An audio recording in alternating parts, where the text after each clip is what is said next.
Bonjour à toutes et à tous, bienvenue une fois de plus à notre chaîne YouTube sur les finances saines pour tous, dont le but est de partager de l'information avec les entrepreneurs en vue de les aider à améliorer la gestion de leur entreprise. Le sujet qui nous intéresse aujourd'hui est un sujet d'actualité. Le taux d'inflation augmente dans plusieurs pays et on parle de plus en plus de récession dans les mois à venir. Et la question que les gens se posent, ou alors ce qui est recommandé à la plupart des familles, c'est de revoir le budget. C'est un thème qui est facile à dire, mais compliqué à faire. Lorsqu'on parle de revoir le budget, il faut déjà que ce budget-là ait été établi, ce qui n'est pas forcément le cas pour tout le monde. Ceux qui ont établi le budget, est-ce qu'ils ont respecté les règles? Ceux qui ont établi un budget qui respecte les règles, est-ce qu'ils ont les outils qui leur permettent d'assurer le suivi de ces budgets-là? Donc, nous allons partir d'un exemple pour expliquer comment arriver éventuellement, c'est une des méthodes, hein, c'est pas la solution magique, comment essayer de s'en sortir de cette turbulence liée à l'inflation, liée à la récession qui arrive. Ce que nous l'avons développé dans une précédente vidéo, la notion d'établissement des objectifs ou d'établissement de budget. C'est deux éléments qui sont quasiment similaires. On parle d'objectifs de façon générale, mais on peut parler de budget de façon spécifique qui est également considéré comme un objectif. Nous n'allons pas revenir dans le détail sur ce que nous avions expliqué dans une précédente vidéo, c'est-à-dire que lorsqu'on établit des objectifs, il faut respecter les règles SMART, spécifiques, mesurables, atteignables, réalistes et temporelles. On a une situation particulière, il faut que je puisse m'en sortir par rapport à cette situation-là, que mon budget soit équilibré pendant cette période de récession et que s'il y a un écart, que ce soit un écart raisonnable. La deuxième contrainte, nous l'avions également développée dans les précédentes vidéos, liée aux objectifs, c'est le fait d'assurer le suivi. Lorsqu'on parle d'assurer le suivi des objectifs, c'est qu'il faut dans un premier temps collecter les données. Il faut traiter ces données-là, quel que soit le format. Lorsqu'on parle de collecte de données, ça peut être sous format électronique, ça peut être sous format papier. Il faut que ces données-là soient traitées. Il faut que ces données soient analysées. Il faut qu'on puisse identifier les écarts et qu'on puisse rechercher les causes de ces écarts-là. Et il faut enfin qu'on puisse mettre en place des actions correctives pour pouvoir atténuer les dysfonctionnements qui ont été constatés. Partons maintenant d'un exemple. Nous avons l'exemple qui concerne un budget familial. Puisqu'on parle de récession, la récession touche les entreprises, mais ça touche encore plus les familles dans certains pays, notamment au Canada, aux États-Unis et en Europe. Les taux d'inflation, les taux d'intérêt explosent, que ce soit au niveau de l'hypothèque, que ce soit au niveau des prêts bancaires, les taux sont de plus en plus élevés. Et dans ces conditions-là, on recommande de revoir son budget. Mais comme nous l'avons dit, à la base, il faut que le budget existe. Le réflexe souvent, lorsqu'on parle de budget, c'est qu'on se dit, OK, j'ai envie de dépenser 50 000 l'année prochaine. Mais lorsque je balance un chiffre global comme 50 000 de dépenses par rapport à un revenu qui peut être de 52 000 ou de 55 000, ma dépense sera de 50 000 par rapport à mon revenu global de 55 000. Théoriquement, il devrait rester 5 000. La première question ou la première suggestion que nous faisons, c'est de ne pas se limiter à un budget global de dépenses de 50 000. Idéalement, c'est facile de le dire par rapport au revenu, puisque le revenu peut provenir d'une seule source, qui est le salaire. Donc, on peut dire facilement, je souhaite avoir un salaire ou je vais m'organiser, avoir un salaire ou alors j'ai un salaire de 55 000. Ça, c'est un fait qui est établi. Bon, maintenant, pour ceux qui ont plusieurs activités, ça peut être différent. Mais lorsqu'on a une seule activité, on a un seul revenu, c'est facile de dire mon revenu sera de 55 000.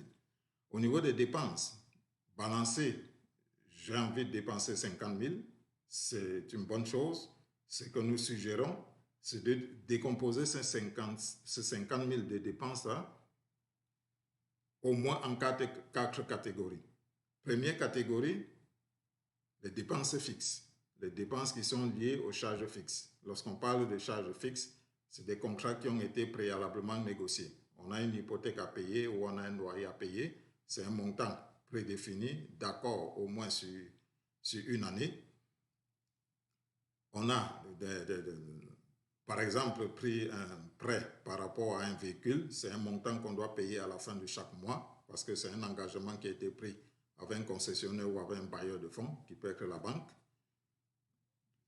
Troisième exemple et non des moindres, on a des assurances à payer et c'est des montants qui sont connus à l'avance et qui sont établis, validés par un contrat. Donc tous ces éléments-là rentrent dans la première catégorie que nous appelons charges fixes. Deuxième catégorie, c'est des charges que nous avons considérées comme variables, mais dans les charges variables, parce que les autres charges en dehors de celles qui sont fixes sont sûrement variables. Mais ce que nous mettons dans la catégorie des charges variables, c'est toutes les charges qui sont obligatoires. On doit payer l'électricité qui peut varier. On doit payer, on doit se nourrir. C'est des charges qui varient. Avec l'inflation, ça varie encore plus. On doit mettre du carburant dans sa voiture. On doit faire la maintenance de son véhicule. C'est des charges qui varient et qui varient encore plus avec l'inflation. Donc, tous ces éléments-là sont mis dans une deuxième catégorie. C'est des charges qui sont variables et obligatoires. Troisième catégorie, c'est des charges qui sont discrétionnaires. C'est à ma discrétion, je décide d'aller acheter des vêtements haut de gamme. Donc, lorsque j'achète un sac haut de gamme ou que j'achète un vêtement d'une certaine marque qui coûte un peu plus cher, ça, c'est une dépense que nous mettons dans la catégorie des discrétionnaires. C'est à ma discrétion que je fais cette dépense-là. Quand je décide d'aller dans un restaurant, c'est une dépense discrétionnaire parce que j'ai la possibilité, j'ai déjà des charges fixes qui me permettent de me nourrir de façon convenable. Donc, tout ce qui est à notre décision, qui n'est pas obligatoire, nous mettons dans la catégorie discrétionnaire. Et la dernière catégorie que nous avons choisie, ce sont des charges périodiques. Les charges périodiques, c'est des dépenses de vacances, par exemple. J'ai envie de prendre des vacances, je planifie que je prendrai des vacances, ça peut être une fois ou deux fois, 3 fois dans l'année. C'est des charges qui sont périodiques. J'ai des vacances, des camps de jour pour des enfants, c'est des dépenses qui sont périodiques. Donc, l'idée de faire ces répartitions-là, c'est que lorsqu'il y a une action à prendre, on est conscient qu'il y a déjà une catégorie sur laquelle on ne peut pas agir, qui est la catégorie des charges fixes.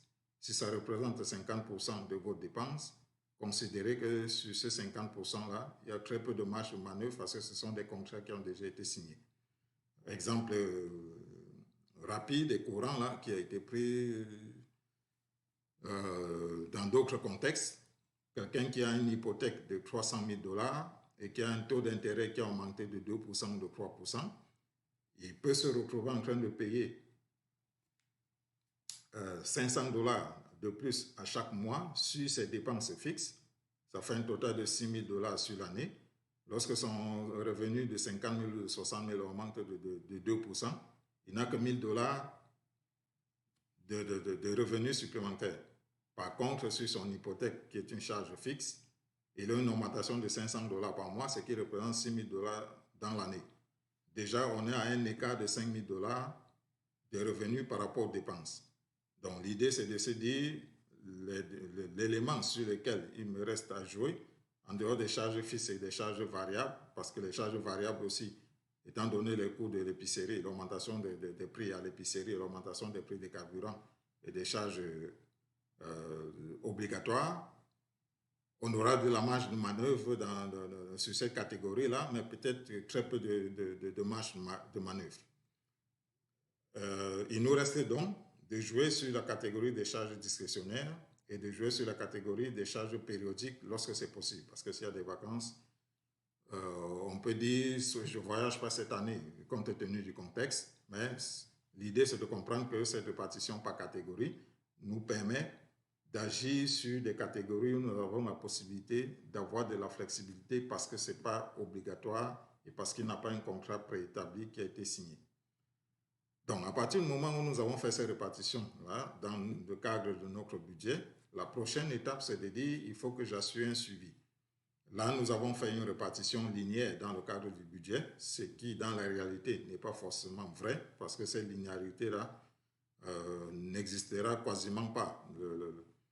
Votre facture d'électricité ne sera pas exactement la même tous les mois, votre facture d'épicerie ne sera pas exactement la même tous les mois, donc il y a des variations. Là, nous avons établi un budget linéaire pour un point de départ. L'année N+2, on pourra établir un budget basé sur l'année précédente. Donc, la prochaine étape, comme je disais, après l'établissement du budget, c'est d'assurer le suivi. La contrainte dans le suivi, comme nous l'avons dit tantôt, c'est le traitement des données.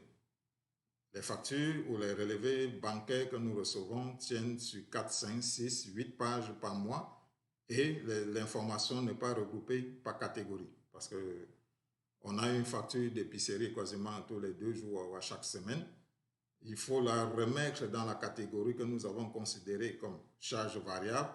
Donc ça, c'est un exercice à faire et qui, manuellement, je ne veux pas dire impossible, est difficile à tenir sur le temps. Donc il faut avoir des outils qui permettent de compiler l'information qu'on a reçue sur 8 pages à chaque mois sur un relevé bancaire, de la compiler pour pouvoir la regrouper en catégories telles que notre budget a été établi afin de pouvoir faire des comparaisons et d'identifier la catégorie sur laquelle la variation est la plus élevée parce que c'est là où nous allons essayer d'agir dans la mesure du possible ou reporter la variation sur une autre catégorie lorsque cela est également possible.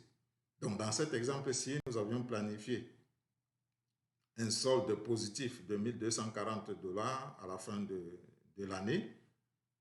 Malheureusement, on constate qu'après 6 mois d'activité, on n'est qu'à 179 $.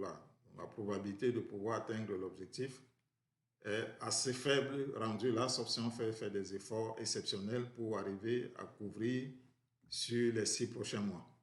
L'idée de l'exercice, c'est qu'on a séparé nos catégories, on a assuré le suivi, on s'est rendu compte au fil des mois qu'on a peu de chances de pouvoir atteindre nos objectifs.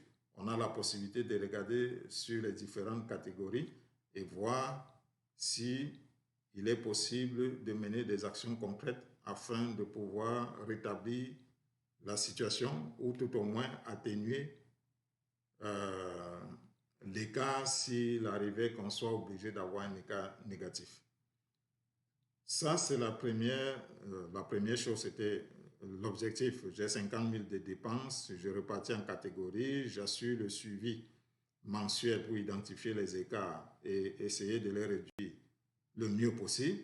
Mais lorsqu'on parle d'essayer de réduire, idéalement, il faut qu'on sache qu'est-ce qui est inclus dans ces catégories de dépenses-là. Parce que je ne peux pas juste dire, je vais réduire mes dépenses variables de 1 000 $, mais dans les dépenses variables, il faudrait que je sois capable de savoir qu'est-ce qui est inclus.